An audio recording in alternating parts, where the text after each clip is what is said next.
Pray the Lord. खुदा का शुक्र करते हैं आज के अच्छे दिन के लिए, उसकी दया और उसकी मोहब्बत के लिए। उसने एक और समा हमें दिया कि हम उसकी हजूरी में आएँ और उसकी नेक इच्छा को जान सकें। सबसे पहले मैं ये कहना चाहूँगा कि जितने भी लोग हमारे चैनल को देखते हैं वो ज़रूर सब्सक्राइब किया करें ताकि हर अपडेट आप तक पहुँचे। और इसे कभी भी नेगेटिव तरीके से नहीं लेना कि शायद हमें पैसे की ज़रूरत है यूट्यूब से, इसलिए कहते हैं, बल्कि इसलिए कहते हैं कि हर अपडेट आप तक पहुँचे। जिस कंट्री में हम लोग रहते हैं, यहाँ पर यदि इंसान ने पैसे कमाने हो तो पैसा कमाने के लिए काम बहुत हैं, सो बंदा जितने चाहे कमा सकता है। सो हमारा विषय प्रभु के इन कामों के जरिए पैसा कमाना नहीं, बल्कि प्रभु की खुशखबरी हर शख्स तक पहुंचाना है। सो हमेशा पॉजिटिव सोचें, सब्सक्राइब करें, शेयर करें, लाइक करें, कमेंट करें। और कमेंट अगर नहीं करना आता तो आप अपने परिवार में से किसी की भी हेल्प ले सकते हैं, कमेंट जरूर किया करें। और उसमें यदि आपका कोई सवाल भी हो तो वो भी आप रख सकते हैं, और जैसे जैसे हमें समय मिलेगा हम आपके सवाल का जवाब भी ज़रूर देंगे। सो शेयर जितना ज़्यादा से ज़्यादा हो सके वो ज़रूर किया करो, ताकि जैसे खुदावंद ने ये खुशखबरी आप तक पहुंचाई वैसे ही दूसरों तक भी पहुंच सके। आज इससे पहले कि हम वचन की ओर ध्यान दें, जितनी भी हमारे पास प्रार्थना की दरखास्तें आई हैं, आज हमारे पास समय नहीं मिला कि हम उसको पूरा डिटेल से लिख सकें और फिर नाम ले लेकर। लेकिन खुदा सभी नामों को जानता है, सबकी ज़रूरतों को जानता है, सबकी परेशानियों को जानता है, इसलिए हम उनकी दरखास्तें खुदा के हजूर रखेंगे। प्यारे खुदा तेरे शुक्रगुजार हैं, तेरी दया तेरी मोहब्बत के लिए, आज के सच्चे समय के लिए, उन सभी लोगों के लिए जितनों ने भी प्यारे प्रभु प्रार्थना के लिए दरखास्तें भेजी हैं, तेरे तख्त के आगे पेश करते हैं और एक एक ज़िंदगी के लिए तेरे बड़े रहम को मांग लेते हैं। हमारी प्रार्थना को सुन ले यीशु मसीह के नाम में, आमीन। सो आज हम सीखेंगे खुदा के वचन में से पाप का स्वभाव और प्रभु यीशु मसीह का स्वभाव। पाप का स्वभाव हमें नाश की ओर ले जाता है और प्रभु यीशु मसीह का स्वभाव हमें हमेशा की ज़िंदगी, अनंत काल के उस जीवन की ओर लेकर जाता है। सो एक बात याद रखें, बहुत सारे लोग सोचते हैं कि शायद हमने तौबा कर ली, बपतिस्मा ले लिया और खुदा के फजल से हमने पाक रूप पाया, कलाम का बीज हमारे अंदर आया, सो इसलिए अब पाप का हमारे ऊपर अधिकार जो है वो बिल्कुल ख़त्म हो गया है।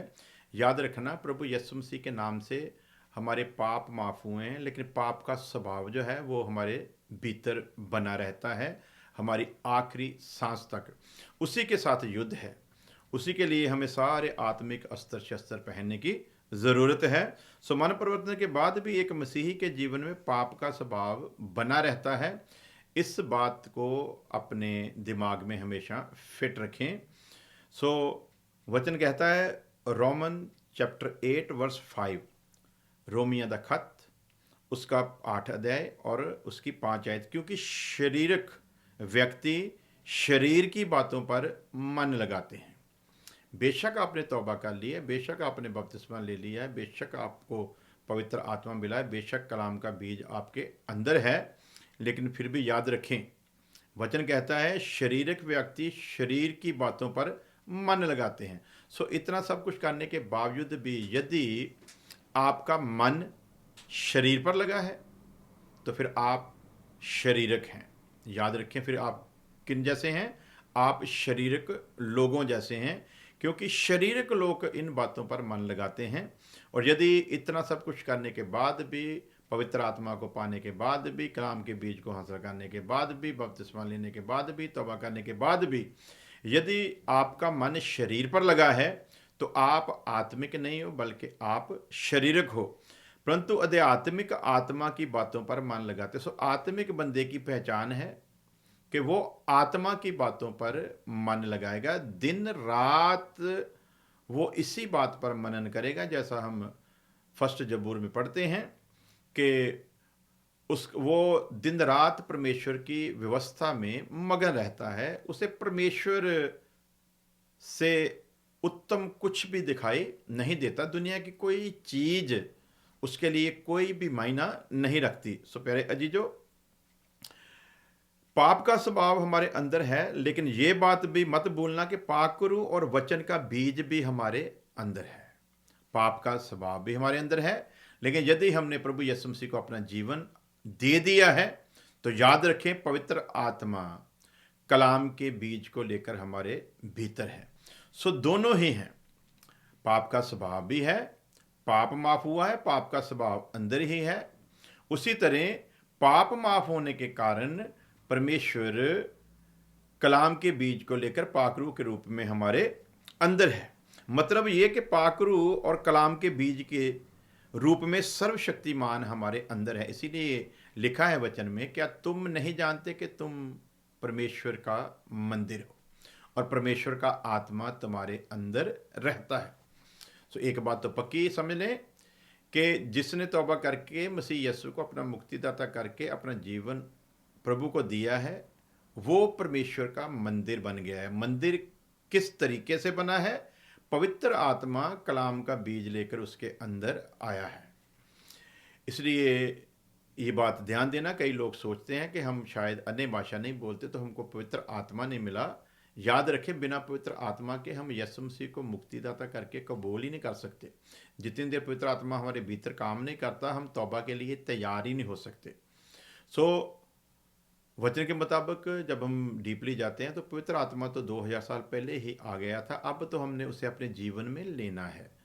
सो जो भी तौबा करने के लिए तैयार होता है, पवित्र आत्मा उसी वक्त उसके जीवन में आ जाता है। सो इस बात से कभी भी आप भयभीत मत होना कि यदि आप अन्य भाषा में प्रार्थना नहीं कर रहे हैं तो शायद आपको पवित्र आत्मा नहीं मिला है या आपका नया जन्म नहीं हुआ है। सो याद रखें कि पाकरू और कलाम के बीज के रूप में सर्वशक्तिमान हमारे अंदर वास करता है, हमारे अंदर रहता है। अब अगला सवाल आ जाता है कि एक तरफ पाप का स्वभाव, दूसरी तरफ प्रभु यीशु मसीह का स्वभाव, बीच में हम, एक तरफ पाप का स्वभाव, एक तरफ मसीह यीशु का स्वभाव, उसके बीच में हम हैं। पाप का स्वभाव जो है वो हमें फिर से पाप के दास्तन में ले जाना चाहता है। पाप का स्वभाव हमें फिर पाप की गुलामी में लेकर जाना चाहता है। अब यदि हम चाहते हैं कि पाप का स्वभाव, पापी स्वभाव हमें फिर से पाप की गुलामी में ना ले जाए, तो फिर ज़रूरी है कि हमारे अंदर मसीह का स्वभाव तरक्की करना चाहिए। मसीह का स्वभाव हमारे अंदर फैलना चाहिए। फैलते फैलते ऐसा फैल जाना चाहिए कि वो अंदर से स्वभाव बाहर निकल कर आए और हमारे फेस से जाहिर हो, हमारी ज़िंदगी से जाहिर हो, हमारे चाल चलन से जाहिर हो, हमारी सच्चाई से जाहिर हो कि हम सच्चाई पर खड़े हैं।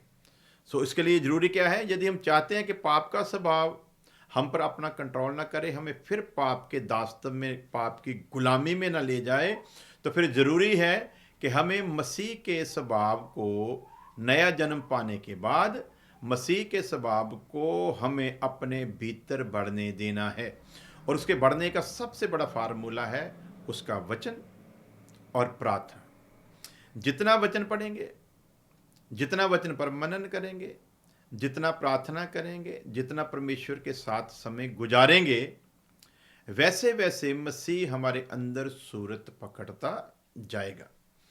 सो फार्मूला आपको बता दिया है कि पाप का स्वभाव को राज्य अगर नहीं करने देना है तो सीधी सीधी बात है कि आत्मा में भरपूर रहें, वचन को पढ़ते रहें, मनन करते रहें और खास करके प्रार्थना में लगे रहें, ताकि विरोधी शैतान को किसी भी तरह की कोई जगह ना मिले जहाँ से वो अपने विचारों के तीर को हमारे अंदर, हमारे भीतर उस पाप के स्वभाव तक भेज सके।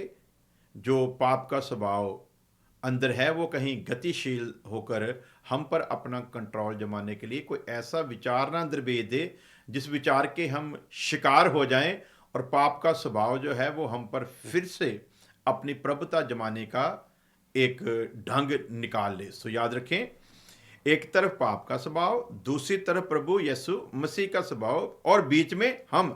पाप का स्वभाव हमें पाप की ओर खींचना चाहता है और प्रभु यीशु मसीह का स्वभाव हमें पिता परमेश्वर के जैसा बनाना चाहता है। सो अब फैसला हमने लेना है कि हमें क्या करना है और क्या नहीं करना है।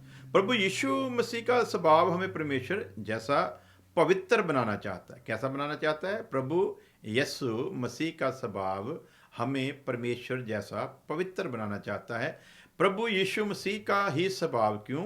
क्योंकि हम परमेश्वर से दूर थे, हमें परमेश्वर का ज्ञान नहीं था, हम परमेश्वर के नज़दीक आए हैं तो वो प्रभु यीशु मसीह की बदौलत।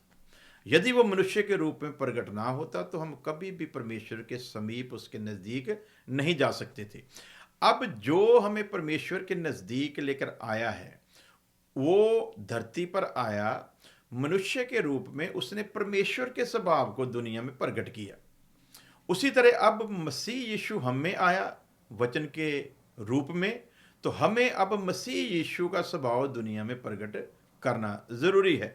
सो जैसे जैसे मसीह का स्वभाव हमारे अंदर बढ़ता जाएगा, वैसे वैसे हम परमेश्वर की सूरत बनते जाएंगे, वैसे वैसे उस स्वरूप को धारण करते जाएंगे जो स्वरूप बागे अदन में पाप के कारण हमसे अलग हो गया था।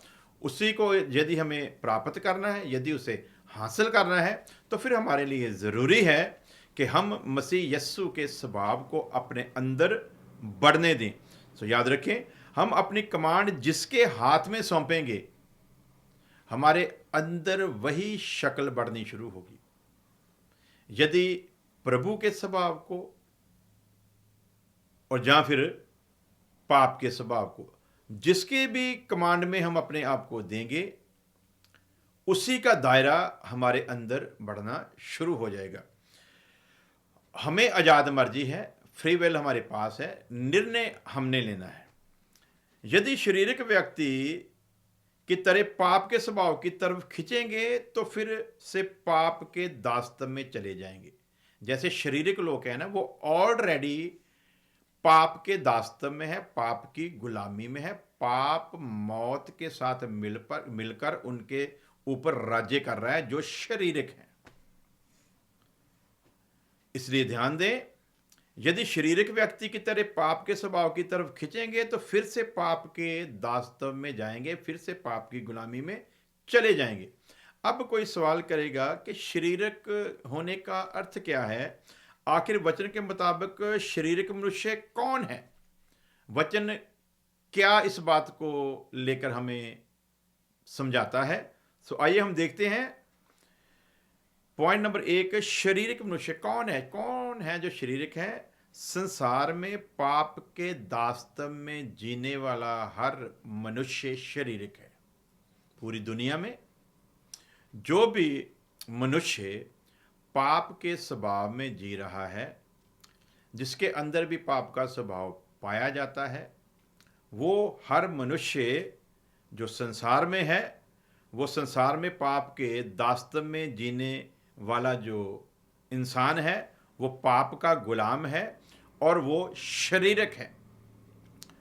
और इस पाप की गुलामी से छुड़ाने के लिए प्रभु यीशु मसीह मनुष्य के रूप में इस संसार में आते हैं। पाप को यीशु मसीह ने हराया, संसार में पाप खत्म नहीं किया, बल्कि पाप पर यीशु मसीह ने जीत हासिल की है। एक भाई ने बोला था कि यदि यीशु मसीह पाप को मिटा गया है संसार में आकर, तो फिर अब पाप क्यों हो रहा है? तो याद रखें, संसार में पाप को खत्म नहीं किया, पाप पर जीत हासिल करके बताया, जिस पर जीत हासिल करना पाप के स्वभाव वाले इंसान के लिए मुश्किल था। जो पाप का गुलाम था, पाप पर जीत नहीं हासिल कर सकता था, मनुष्य के रूप में यीशु मसीह ने उसी पाप और मौत पर जीत हासिल करके हमारे सामने एक नमूना रखा है। और यदि हम उसके पद चिन्हों पर चलें तो जैसे उसने पाप और मौत पर जय पाई है, वैसे ही हम भी पा सकते हैं। सो पाप और मौत पर जय पाने का मतलब ये नहीं कि हम मरेंगे नहीं, वो अनंत काल की मौत, जिसे नरक की आग कहा जाता है, उस पर हमने जीत हासिल करनी है, जैसे प्रभु यीशु मसीह ने पाप पर और मौत पर जीत हासिल की है। सो शारीरिक मनुष्य संसार में पाप के दास्तव में जीने वाला पाप का गुलाम जो है, उसे कहते हैं शारीरिक मनुष्य। और ये इसकी हालत कैसी है? इसकी हालत ऐसी है कि इस मनुष्य की पांचों इंद्रियां के ऊपर पाप राज करता है। जो शारीरिक मनुष्य है उसकी पहचान क्या है? इसकी पांचों इंद्रियों पर पाप राज्य करता है। और वो पांच इंद्रियां कौन कौन सी हैं? नंबर एक, देखना आंख है। नंबर दो, सुनना कान है। नंबर तीन, चखना जुबान है। नंबर चार, सूंघना नाक है। नंबर पांच, स्पर्श करना हाथ है।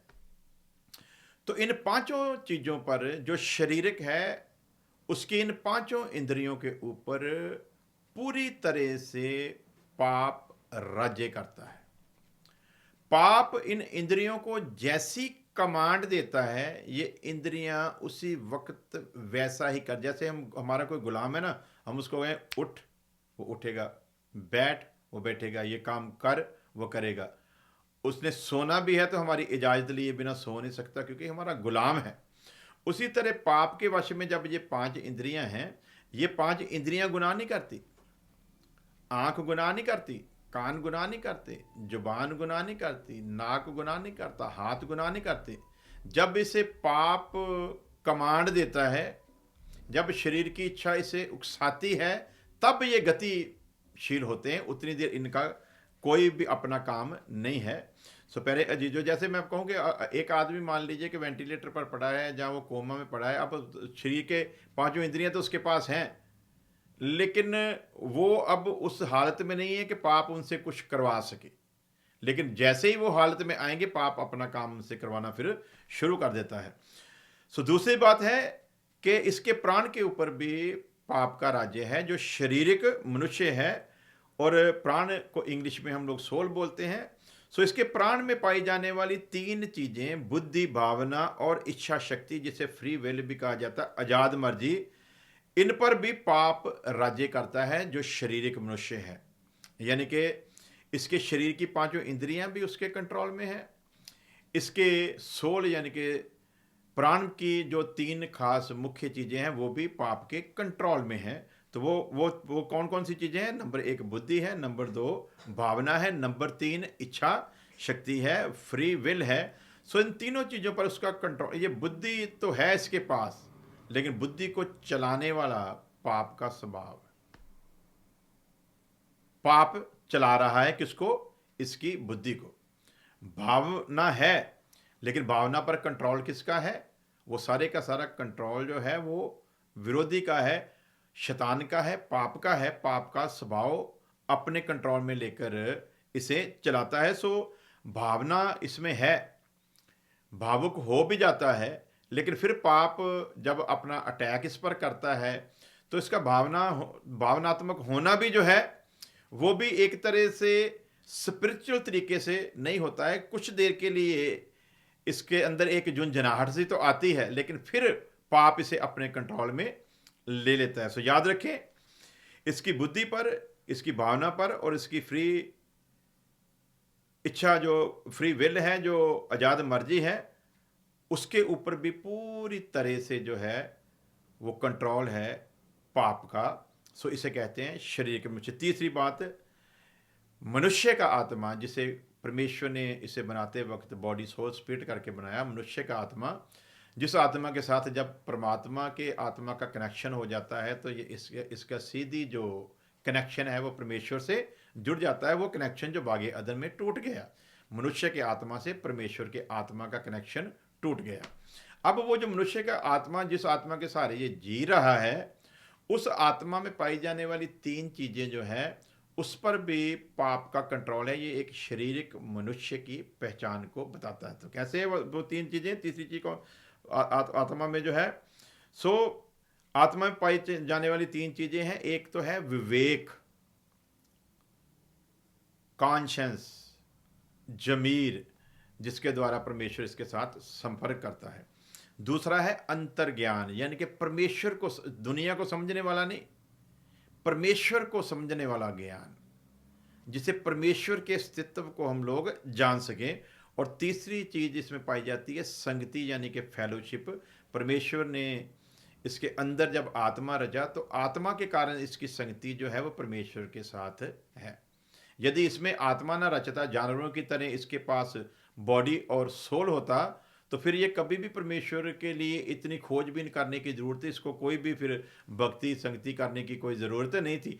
आत्मा में विवेक, आत्मा में संगति, आत्मा में अंतर्ज्ञान, तो इन तीनों चीज़ों पर भी जब कंट्रोल पाप का है तो फिर याद रखें कि ये शारीरिक है, इसके बॉडी पर भी, इसकी सोल पर भी और इसकी स्पिरिट पर भी पाप ने कंट्रोल किया, पाप का कब्जा, पाप का गुलाम है। तीनों बातों को ध्यान से समझना, बॉडी में भी 5 इंद्रियां और सोल के भी तीनों खूबियां और उसके बाद आत्मा की भी, इन पर सभी पर इसका कंट्रोल है। इसे कहते हैं शारीरिक मनुष्य।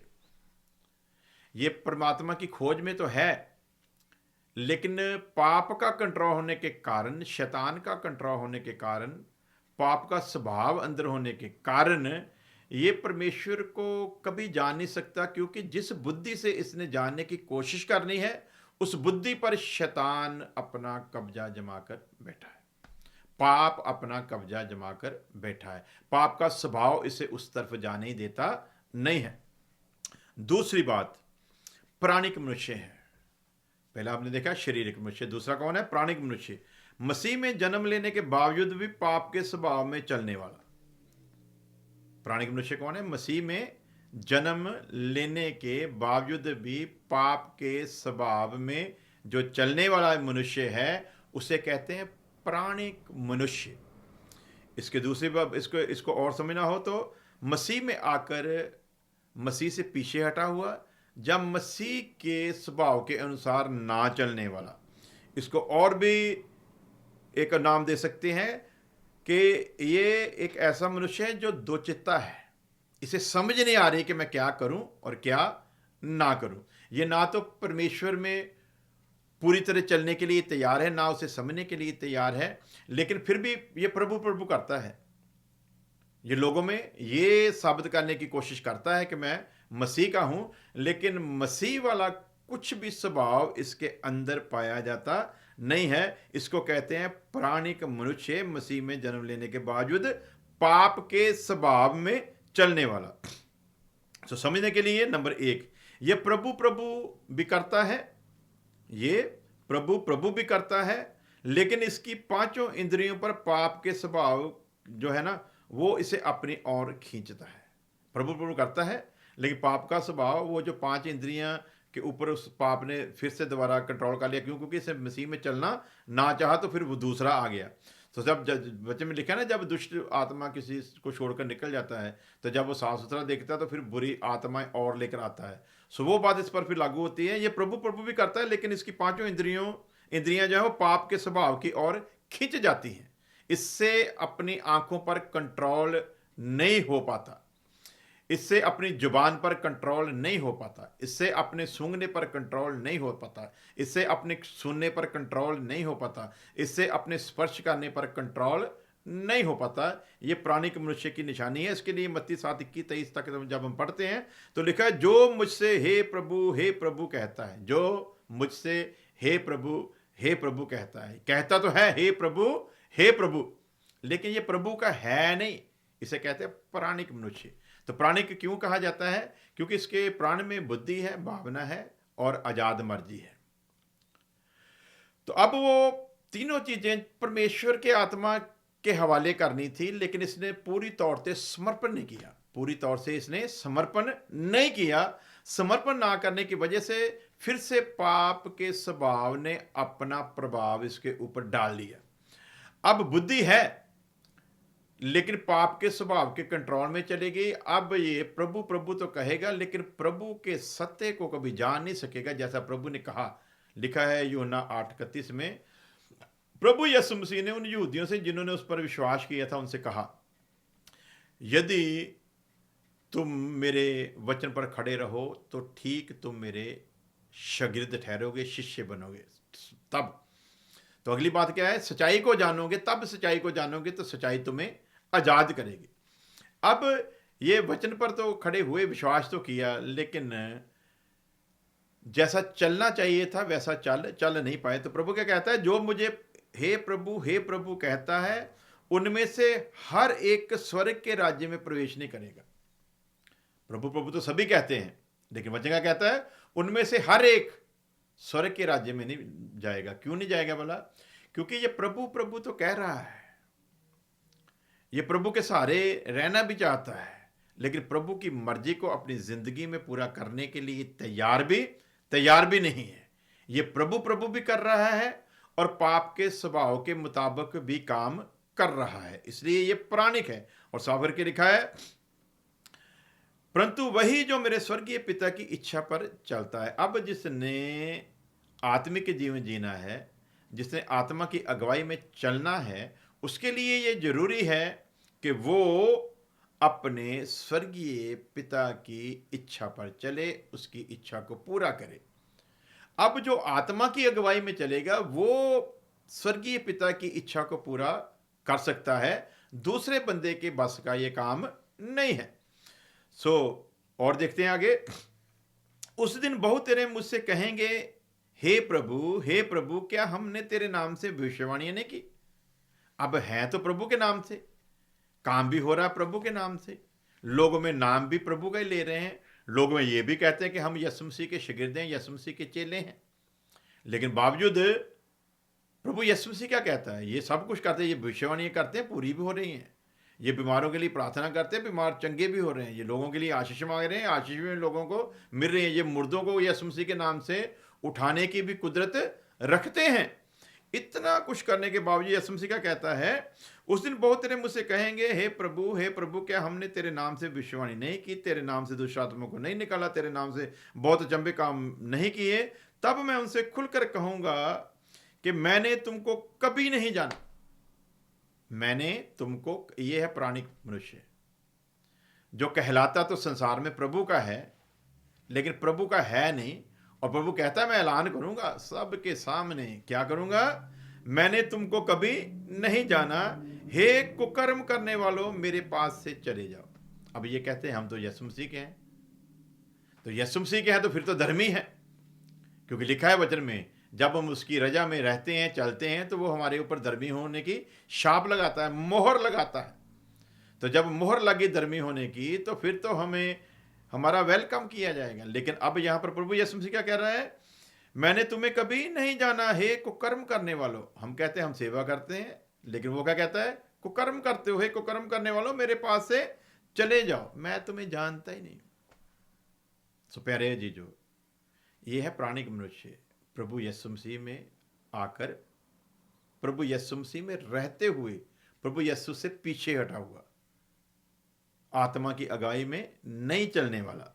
दूसरी बात, इसके शरीर, प्राण और आत्मा पर पाप के प्रभाव ने कंट्रोल कर लिया है। एक तो पहले तो हमने देखा ना, शरीर के ऊपर तो ऑलरेडी है, लेकिन ये मसीह में है, मसीह में होते हुए भी ये कहता है, लेकिन उसकी रजा में चलता नहीं, उसकी इच्छा को पूरा करता नहीं है। इसलिए इसकी शरीर में जो 5 इंद्रियां, उस पर फिर से दोबारा पाप के स्वभाव ने अपना प्रभाव डाल लिया है। प्रभु प्रभु कहने के कारण ये लगता तो है कि एक मसीही जैसा है, ये लगता तो है कि एक मसीही जैसा ही है। अब ना तो शरीर की 5 इंद्रियों पर इसका कंट्रोल है, ना ही सोल यानी कि प्राण की वो तीनों चीजों पर इसका कंट्रोल है, और ना ही आत्मा की वो तीनों चीजों पर इसका कंट्रोल है। लेकिन है कौन? कहता तो है मैं मसीही हूं, लेकिन कंट्रोल नहीं है। और वो नजर आता है, लिखा ना यीशु मसीह ने, तुम दरख्त को उसके फलों से पहचान लोगे। अब आत्मिक जन तो आत्मिक बातें करेगा, वो कभी भी आपको शरीर की ओर खींच कर नहीं लेकर जाएगा। लेकिन जो शरीर की बातें करता है, उसकी ये निशानी है, उसका फल बता रहा है कि वो आत्मिक नहीं है। सो शरीर के बारे में हमने सीख लिया, और हमने प्राणी के बारे में भी सीख लिया। आगे हम आत्मिक के बारे में भी सीखेंगे, लेकिन इसके कुछ मैं पॉइंट आपके सामने पहले रखना चाहूँगा कि इसके शरीर की 5 चीज़ों पर भी, इसके प्राण की 5 तीनों चीज़ों पर भी, और इसके आत्मा की 3 चीज़ों पर भी पाप के स्वभाव ने अपना प्रभाव डाल दिया है। कहता तो है मैं यीशु का हूँ, लेकिन यीशु कहता तू मेरा नहीं है। आखिर इसके साथ ऐसा क्या हुआ जो फिर इसकी हालत ऐसी हो गई है? सवाल तो ये है, क्योंकि इसने मसीह में आकर भी मसीह के स्वभाव को नहीं अपनाया। मसीह में आकर भी मसीह के स्वभाव को नहीं अपनाया। इसलिए जब उस पाप के स्वभाव ने देखा कि ये मसीह के स्वभाव को अपना नहीं रहा, तब उसका कंट्रोल कैसे इसके ऊपर आता है आगे हम देखते हैं। क्योंकि इसने मसीह के में आकर भी मसीह के स्वभाव को नहीं अपनाया, और जब शैतान ने देखा कि मसीह में आकर भी मसीह के स्वभाव को नहीं अपनाना चाहता, तो अब तो फिर द्वार खुला है ना, साफ सुथरा भी है। अब वो विचारों के तीर बाहर से चलाएगा, कहां तक पहुंचने के लिए? अंदर जो पाप का स्वभाव बैठा है इससे पाप करवाने के लिए, वो मजबूर इसलिए है क्योंकि ये मसीह में आ चुका है। पवित्र आत्मा भी कलाम का बीज लेकर अंदर बैठा है। अब ये पाप का स्वभाव, शरीर की जो इच्छा है ना, ये एक तरह से क्या कहते, मेरे से अभी शब्द नहीं आ रहा, कि कुछ करने लायक नहीं है जितनी देर तक ऊर्जा नहीं मिलती। और जब शैतान देखता है इस प्राणिक मनुष्य को, जो कहलाता तो यीशु का है लेकिन यीशु का है नहीं, फिर वो बाहर से इसकी इन चीज़ों पर कंट्रोल करने के लिए, इसकी पांचों इंद्रियों पर, इसके सोल की तीनों चीज़ों पर, इसके आत्मा की तीनों चीज़ों पर कंट्रोल करने के लिए वो बाहर से फिर विचारों के तीर चलाता है, ताकि पाप के स्वभाव तक पहुंचे, उसको ऊर्जा मिले, वो गतिशील हो और इसकी इन चीज़ों पर दोबारा अपना कंट्रोल जो है वो जमा सके। इसके अंदर से फिर वो नए जन्म के काम को खत्म करने का कार्य कर सके। सो प्यारे अजीजो, जब वो देखता है कि ये अपनाना नहीं चाहता, तो शैतान ने इसके भीतर बैठे पाप के स्वभाव को बाहर से पाप के विचारों की ऊर्जा दी, और पाप के स्वभाव ने इस पर अपना प्रभाव बनाना शुरू कर दिया। तो अब यहां पर आकर वो वर्ष पूरी होती है, याकूब 1:14-15, प्रत्येक मनुष्य अपनी ही अभिलाषा में खिंचकर, किसकी? अपनी ही अभिलाषा में। अब ये मसीह का भी है, इसके अंदर पाकरू कलाम का बीज लेकर भी बैठा है। पाप का स्वभाव तो ऑलरेडी है, तो अब पाप का स्वभाव टिकटिकी लगाकर देख रहा है। वो तो डर रहा है कि अगर इसके अंदर वो दूसरा दायरा बढ़ा तो मेरे को निकलना पड़ेगा ही, धीरे धीरे से धकेलेगा। लेकिन अब वो पाप का स्वभाव क्या देख रहा है कि नहीं, ये तो ले लिया इसने, पवित्र आत्मा को ग्रहण कर लिया है, इसने बीज को अपने अंदर ले लिया है, लेकिन उसे फलने के लिए जो ऊर्जा चाहिए ये उसे प्राप्त करने के लिए तैयार नहीं है। तब लिखा है, जब प्रत्येक व्यक्ति अपनी ही अभिलाषा में खींचकर, अब मसीह में आ गया है लेकिन अभिलाषाएं संसार की हैं, चिंताएं संसार की हैं, पाना संसार को ही चाहता है। तो जब शैतान देखता है कि इसका सिस्टम तो अभी भी मेरी ओर ही खिंचा आ रहा है, तब वो इसके अंदर अपने विचारों के बीज को बेचता है, जो सीधा पाप के उस स्वभाव तक पहुंचते हैं।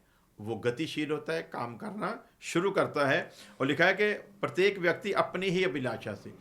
अब जब इसने उसे अपने अंदर नहीं बढ़ने दिया मसीह के स्वभाव को, तो अब उसने इसकी अंदर की अभिलाषा को कैच किया और उस पर अपना कंट्रोल जमा लिया, और फंसकर परीक्षा में पड़ता है। फिर अभिलाषा गर्भवती होती है। अब जब इसने वो सारे सिस्टम को ना समझा, तो अब अभिलाषा इसके अंदर फिर से दोबारा गर्भवती हो गई, और पाप ने फिर इसके अंदर जन्म ले लिया।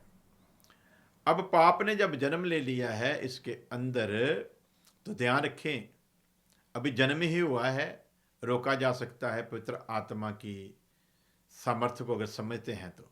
लेकिन यदि ये नहीं रोकेगा तो एक दिन इसके अंदर से नए जन्म का जो पूरा काम है वो खत्म हो जाएगा, और परमेश्वर इसे एक गुमराह करने वाले आत्मा के वश में कर देगा। तब ये यस्सु यस्सु तो सारी जिंदगी करता रहेगा, लेकिन यस्सु मसीह के उस राज्य में कभी प्रवेश नहीं कर पाएगा जिसमें प्रवेश करवाने के लिए उसने हमें बुलाया है। तीसरी चीज़ को बताने का आज समय नहीं है। खुदा ने चाहा तो फिर अगले एपिसोड में हम लोग इस पर विचार करेंगे। आइए प्रार्थना करते हैं। प्यारे खुदा, तेरे आगे दरखास्त करते हैं प्यारे प्रभु, तेरे आगे मिन्नत करते हैं कि तू सुनने वालों की बुद्धि को खोलना प्यारे प्रभु, ताकि वो इस वचन की गंभीरता को समझे। और खुदा कहीं गुमराह करने वाले आत्मा के वश में आकर नाश ना हो जाएं, बल्कि वह तेरे स्वभाव को समझते हुए, तेरे स्वभाव को ग्रहण करते हुए, जैसा तेरा स्वभाव था वैसा ही अपने स्वभाव को बनाएं, ताकि परमेश्वर को पसंद आ सके। हमारी प्रार्थना को सुन ले, मसीह यीशु के नाम में, आमीन। अब हमारे खुदा यीशु मसीह का फजल, खुदा बाप की मोहब्बत, पाक रूह की संगत अब से लेकर हमेशा तक उसके तमाम लोगों के साथ बनी रहे। आमीन, आमीन।